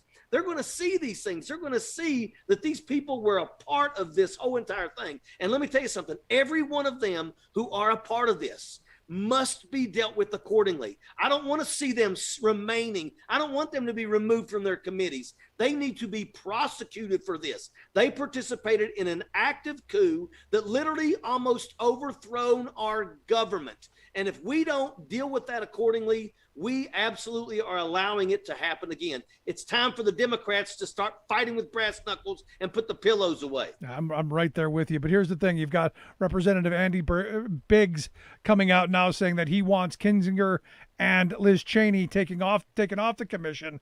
And I'm like, why? Why do you want them taken off the commission, Andy? What could they possibly have to offer? What kind of comments did you possibly make where you thought the room was secure? Scott, why do they want these two off this committee so bad? Because they are making it bipartisan, which makes it hard to attack the committee in the first place. And it's already hard enough. Now they made a great move of Liz Cheney naming her vice chair of the committee, and so it now has a spokesperson from the Republican Party as a member of the committee. As I've said before, I believe that Kinzinger, Cheney, Romney, people who voted for the impeachment will eventually take over the Republican Party if there is one left. Now, in regards to the committee itself, I've been assured that they're going to get those phone records, and what the slip up today was, they probably already have them, wink, because the FBI does. And we knew that already. It was reported a long time ago that happened. So I also have spoken to some technology executives who said that without question, we're going to give them everything that they need without no problem whatsoever.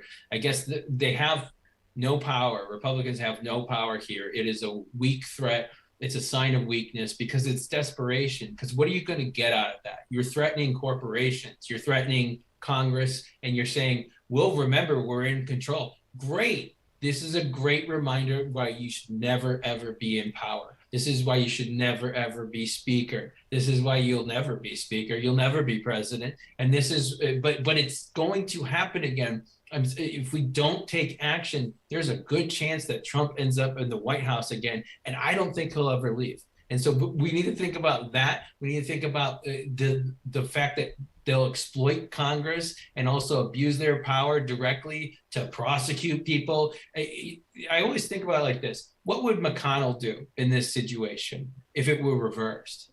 He would, like, people would have already been arrested in Congress. You know what I mean? And that is the kind of motion that we need. We don't need any of these white gloves anymore. Put on the boxing gloves, figuratively, and go after them. This is very clear, even if it's just conspiracy, because they did meet to speak about this. And just as if it's a concert that broke out and there were fights and somebody got killed there, same thing would happen where the people who were the organizers of the event, the funders of the event, would be arrested already. And so, and Sarah made a good point, I believe, that if it were not just white people, you know, their doors would have been knocked down before they even got to DC that day. So I think we have a long road to go here, but this is going to end badly unless we make some action now, right now, especially against members of Congress that are traitors. No, there's no question about it. But I look at this and then, you know, back to the comments on, you know, we'll remember.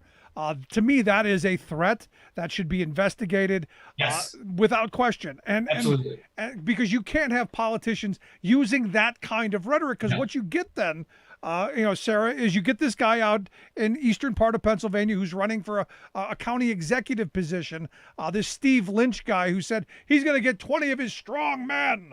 The strong men are going to go in and they're going to throw the people off the school board and they're going to put their people in. And then they're going to vote down the mask mandates and they're going to take over. It's that kind of mentality from the minions and the dimwits that hear Kevin McCarthy, that hear Madison Cawthorn, that hear all these people who are throwing this heated rhetoric that they know is BS, that they're just feeding these people to get them riled up for votes.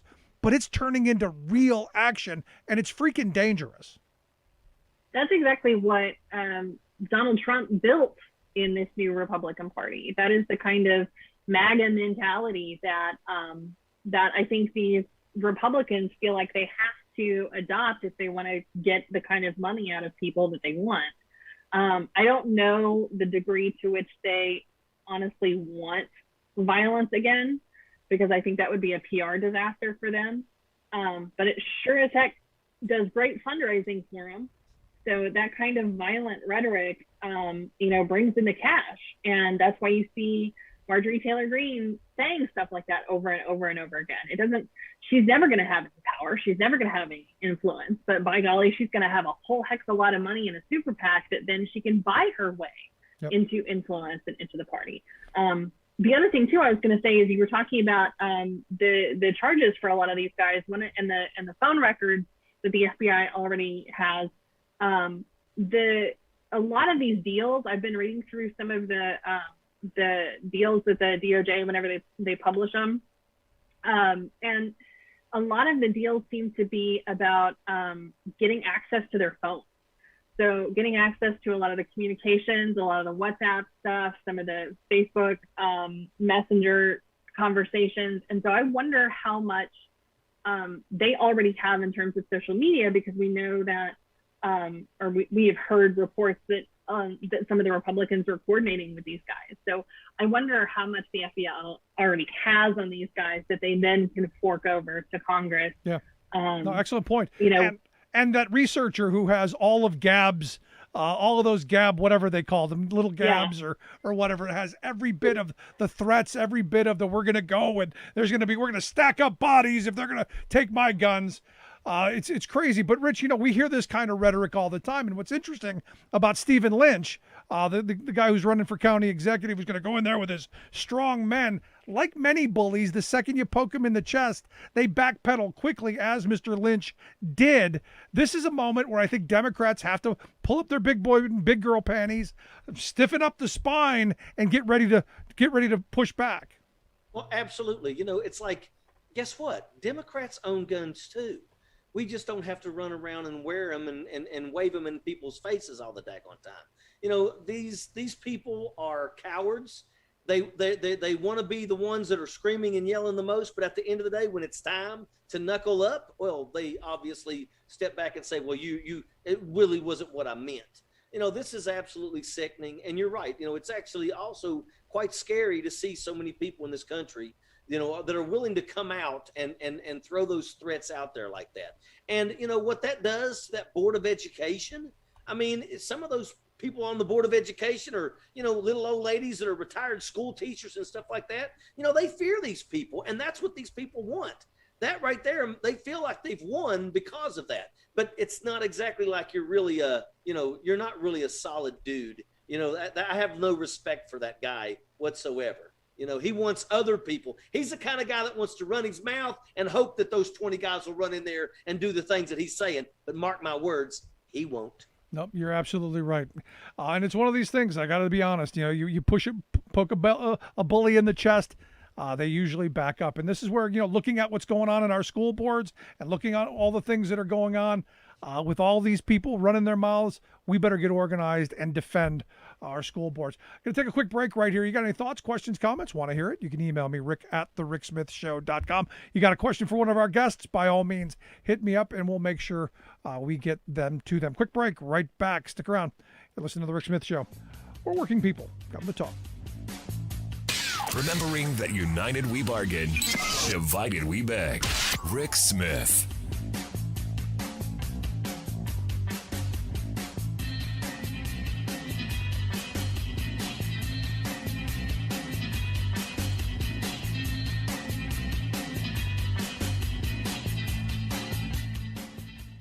I'm Rick Smith, and this is Labor History in 2. On this day in labor history, the year was 1893. That was the day that the International Brotherhood of Boilermakers and Iron Shipmakers of America was founded in Chicago. This joined two earlier Boilermaker unions into one.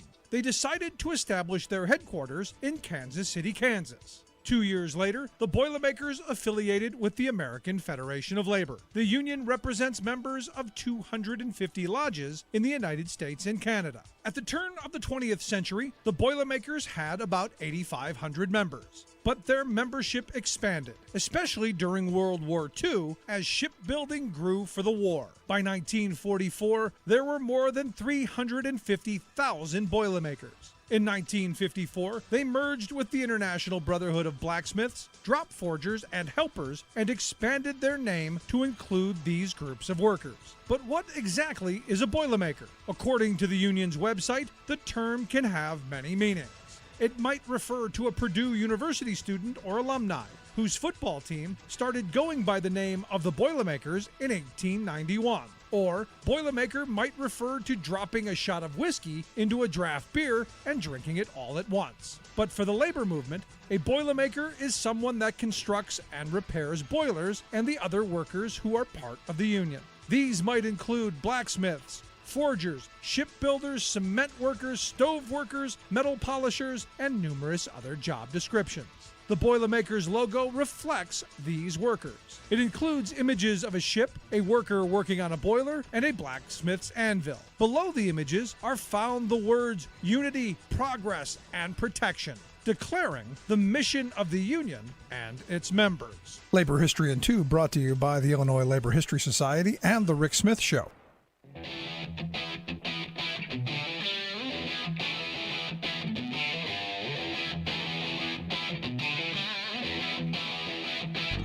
Welcome back to the Rick Smith Show. Now, here is Rick Smith.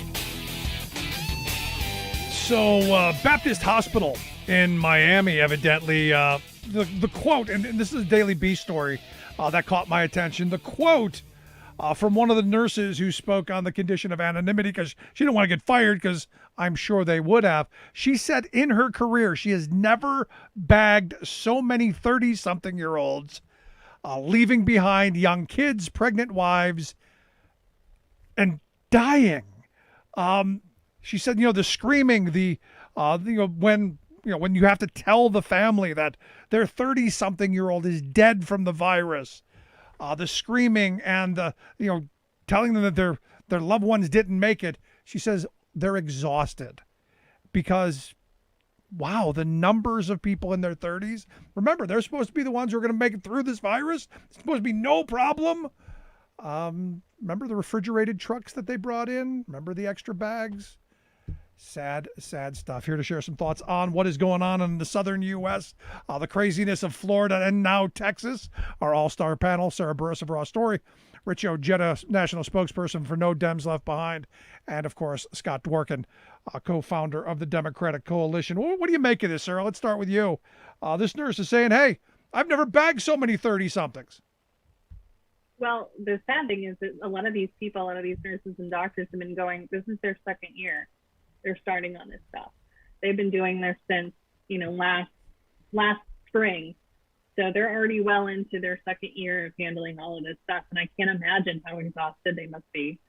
And it's sad. It is terrible. The thing about the Delta variant is that it's really, really contagious. It, it gets in your lungs faster and it wreaks havoc faster and it does worse. And the best thing that could happen to you is that you die, because if you survive it, then you might have some serious problems for the rest of your life and not be able to walk up the stairs without running out of breath. Yeah. It's horrible. It's not surprising. These are the things that we've heard about a million times. We've had all of these great science people science the heck out of it and explain to us what is going on. The problem is that a lot of folks don't listen, they don't understand, or they don't want to understand. And so now we have all of these, Texas and Florida are overcome with hospitalizations. And I think Idaho's got 4 ICU beds left. Florida reached 3 million cases. Texas today, I think, reached their millionth case. And I think Florida set another record today for the most cases in one day.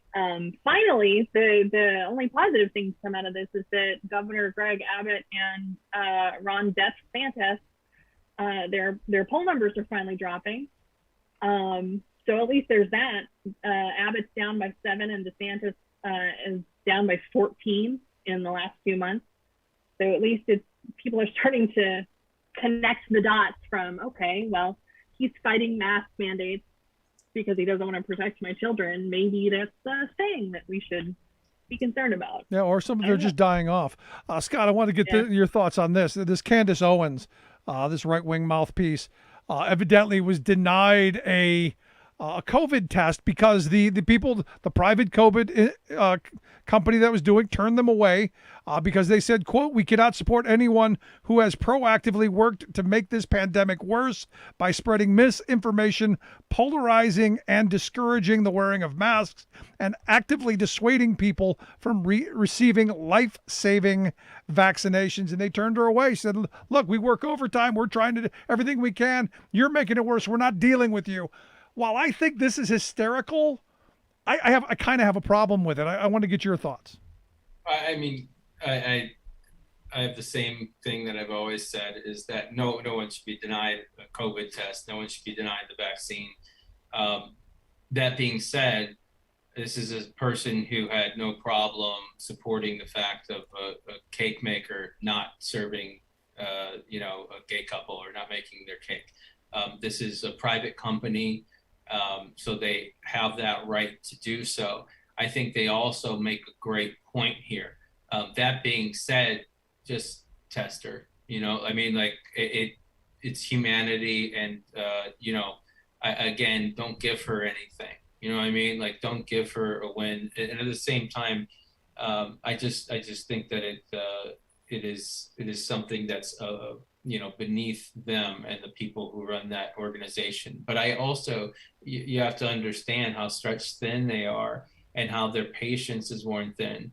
And they just can't take it anymore, and so I can see that, and they don't want this person around them. So it's not like, there's I think 7 other clinics just in the immediate area around there that you can go to get COVID tests. It's not like she can't afford to have one of those, doctors come to her house and test her. And so I don't feel bad for her because she's not stuck in a position But anybody who wants to get tested should. One of the things that is clear, Dr. Ding just made it clear that there in South Africa and elsewhere, there's another variant out there that is worse, and it's going to get worse. It's not, it might get worse if we all get vaccinated. No, it's going to get worse. So as we progress here, we're not only going to need a third shot, we're going to need an extra sort of vaccine on top of that. So other people will be so far behind.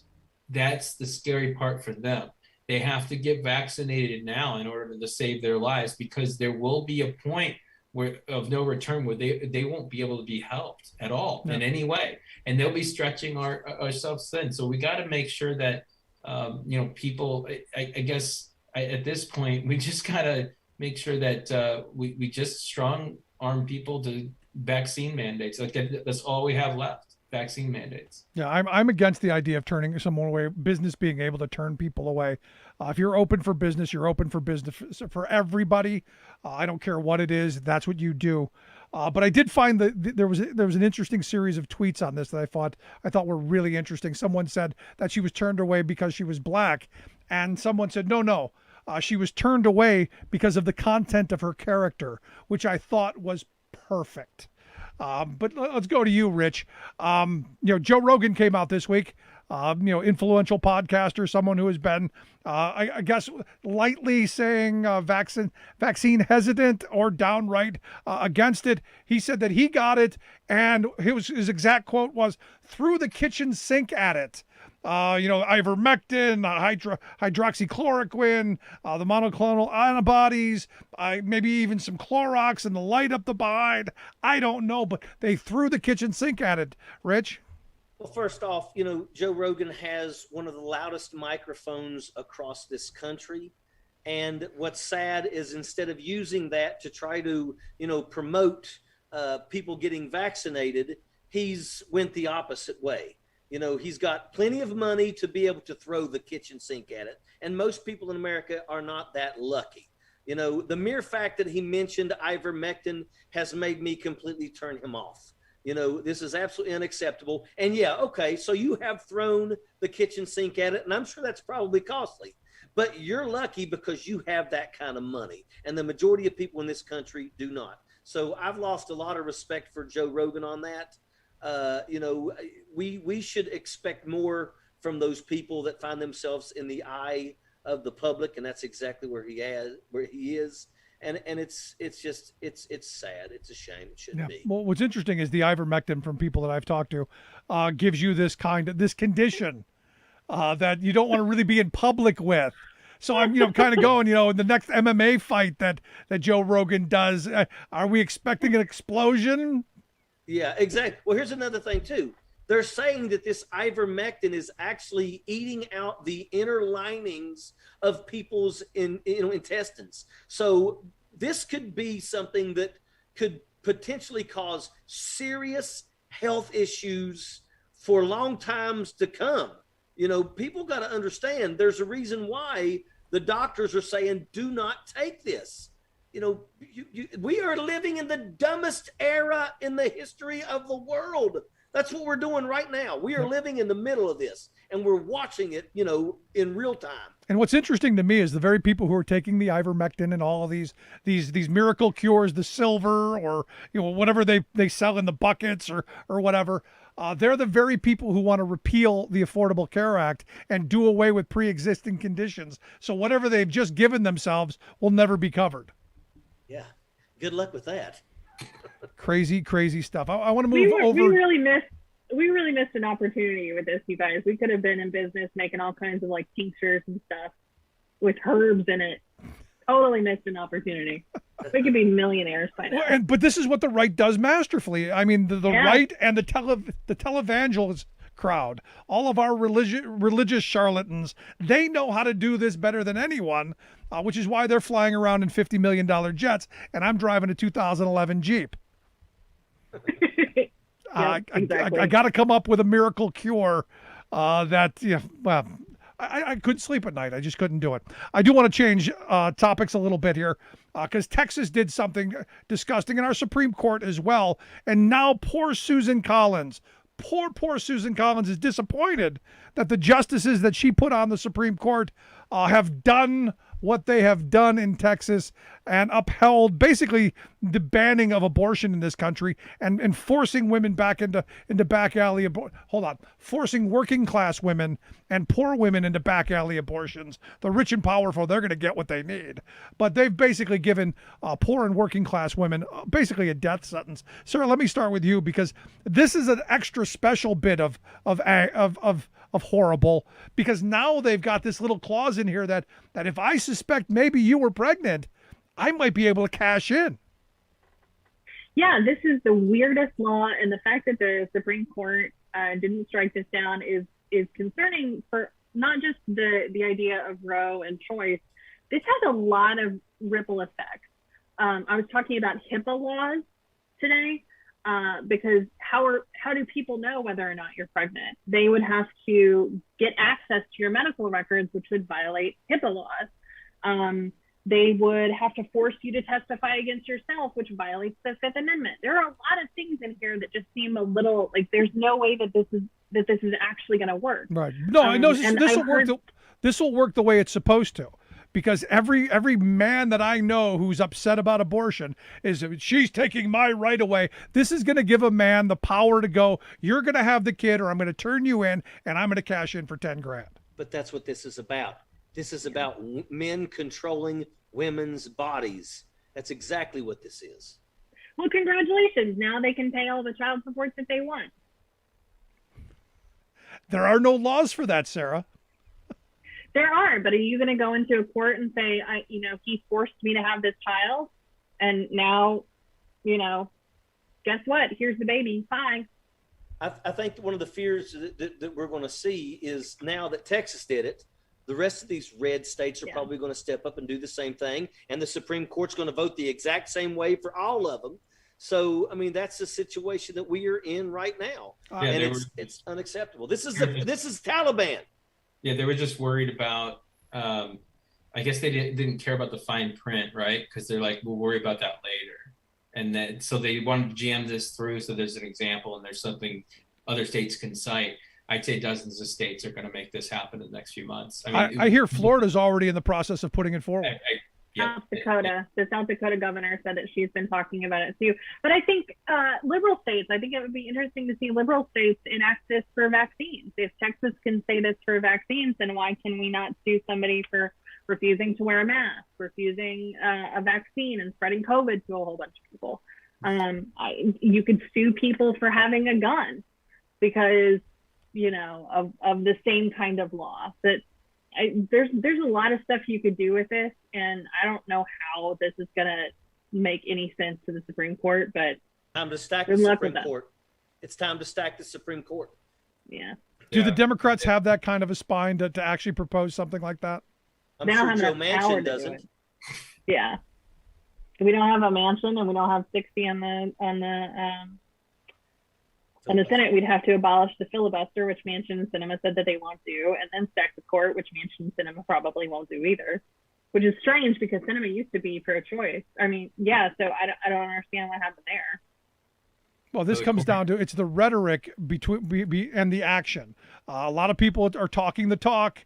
They just don't ever walk the walk. And this is this moment for Democrats, because here's the thing: if there isn't something on this that restores women's rights to choose what they do with their body, if we don't get something on voting rights, if we don't get something on infrastructure, I don't know what happens next year, because that's all the stuff that they ran on last year that got them elected. Yeah, this is the court's supposed to be representative of America, not Gilead, and it's really right now. It's every state is going to be the Wild West, like Texas, every red state at least, and it's leading to a true kind of like civil Cold War or something in between the lines, and it's not going to benefit anybody in the long run. So the hope is, at this point, one of the only things that we can do is vote these people out of office and replace these laws, overturn these laws, repeal these laws. And so we don't have much time to do that. And in the meantime, people are going to die due to this. People are going to get hurt due to this. Think about the people who can, if they're mad about their wife wants to get an abortion, she has to like leave the state or something. I'm not sure exactly how it would be done. He just can go down to the grocery store now in Texas and buy a gun because he feels like it, because he's angry, without any waiting period, without any background check, really, without any real anything. And then the domestic violence and everything is going to peak in the state of Texas, on top of the deaths because of these illegal abortions, because I'm sure that there will be clinics that still do it, but they won't be able to do it legally under that law. So I don't know exactly what's going to happen, but I do have friends who live in Texas who will not be living in Texas next month. I can tell you, I can guarantee you, the wealthy will always have access. Yeah, there will always be somebody that can perform a procedure for their daughter that happened to have a little accident. But if this is right here going to target directly the poor, people of color, that's exactly what this is. No, you're absolutely right. And you have to ask, I want to know how many anti-choice people have adopted babies. Exactly. It doesn't seem like there's that many. No, you're right on it. This is going to be something that we're going to be talking about, I'm sure, for weeks to come and months to come. I appreciate you guys taking time for me. Thanks so much, Rich, Sarah, Scott. Thanks so much. All the way, brother. Have a good weekend. If you missed any of today's program, thericksmithshow.com. That's where you go to get the podcast. The Rick Smith Show app on the smartphone. Take the program on the go, wherever you go. And as always, you can email me, rick@thericksmithshow.com. You got something on your mind, question, comment, a topic you want to hear? We here at the show will be happy to get it on and put in front of our all-star panel. Thanks so much for tuning in. We'll see you back here next time.